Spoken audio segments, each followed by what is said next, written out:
Absolutely. The majority of people here in Seattle now have air conditioning. 53% right now versus 44% just a few years ago.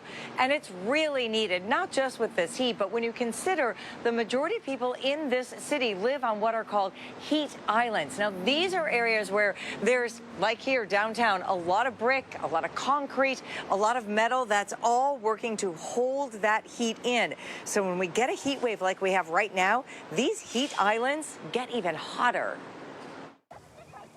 And that additional heat causes a lot of problems because it can be another 8, 9, 10 degrees. In Seattle, you even have some people that are maybe 12 degrees hotter. Heat islands don't cool off as much at night, so many people add window air conditioning units, which Jen Brady tells me only adds to the problem, spewing waste heat out into the street. Air conditioners are a very tricky one because we need them, though, because we don't want people to be sick, to be harmed by the heat. Wow, she doesn't like the heat. Anna and Roberto Oliveira tell me they specifically looked for a house in Seattle with AC for their daughter Alice. Yeah, I'm sure that we are putting a lot of pressure on the energy grid, but it's something that we know that we need for sure. Seth Sweatman, who's been selling and installing AC for 25 years, tells me there's a threshold to keep in mind. The problem is when people try to set their thermostat too low. Sweatman says the units are really designed to be set at 70 degrees. You really shouldn't be turning it below 70 degrees. It's not really designed to do that. His recommendation,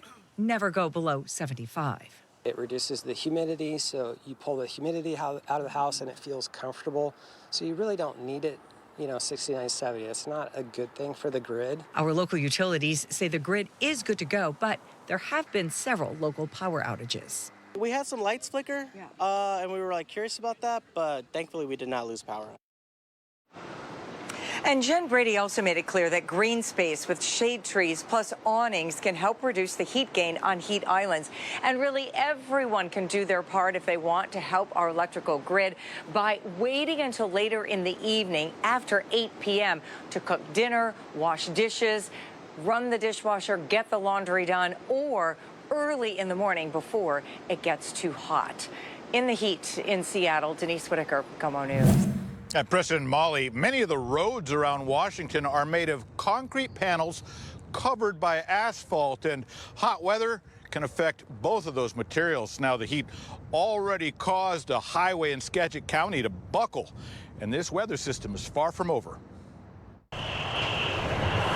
State Route 11 runs north from Burlington toward the coast, but a section of this highway created a danger for drivers when the asphalt heaved up as temperatures climbed. So our crews were dispatched and found that the concrete panels under the asphalt had buckled due to the heat.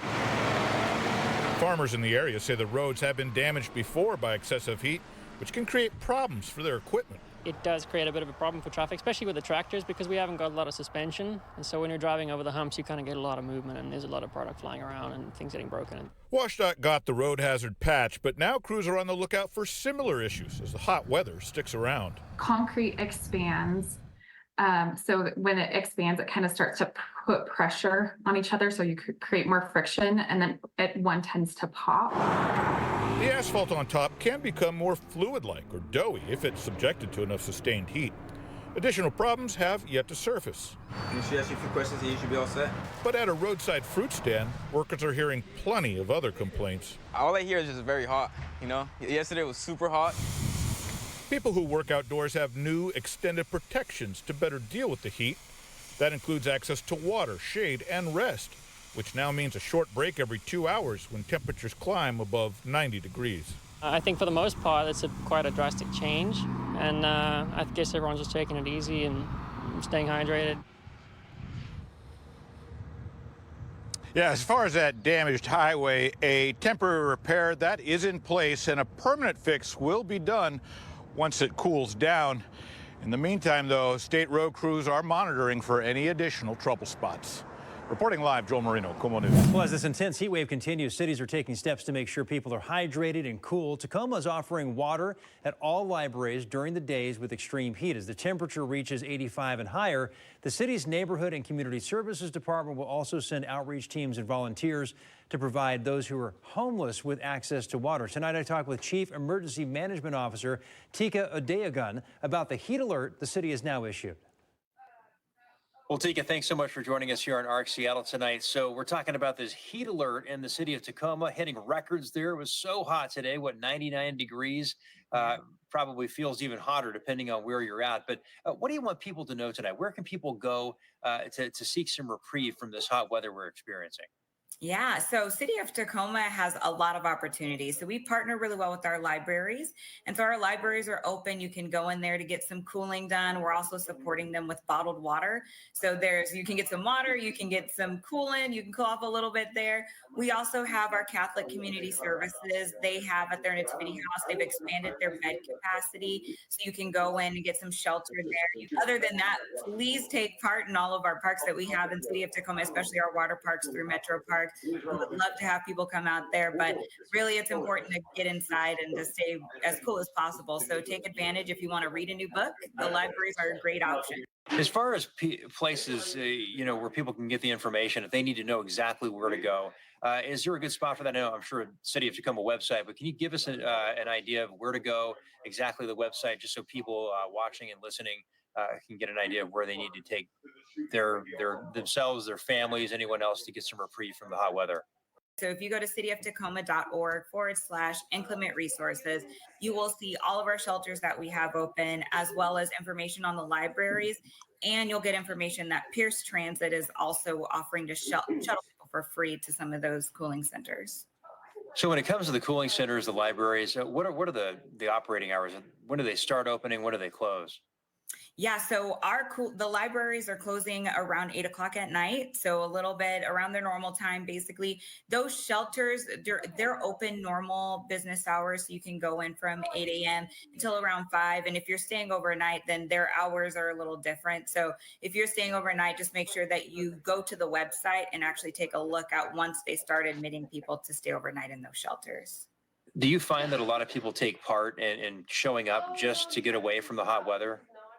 Yeah, it's hit or miss. I think a lot of people they don't want to leave because they think it's cooler inside than if they go outside. But we do find that there's a lot of people who want to be out and about in the city. They may want to see something, partake in a movie, go on a date, and then you find them stopping off in our libraries just to cool off for a few minutes. I know I the other day stopped off in a frozen yogurt shop just to cool down.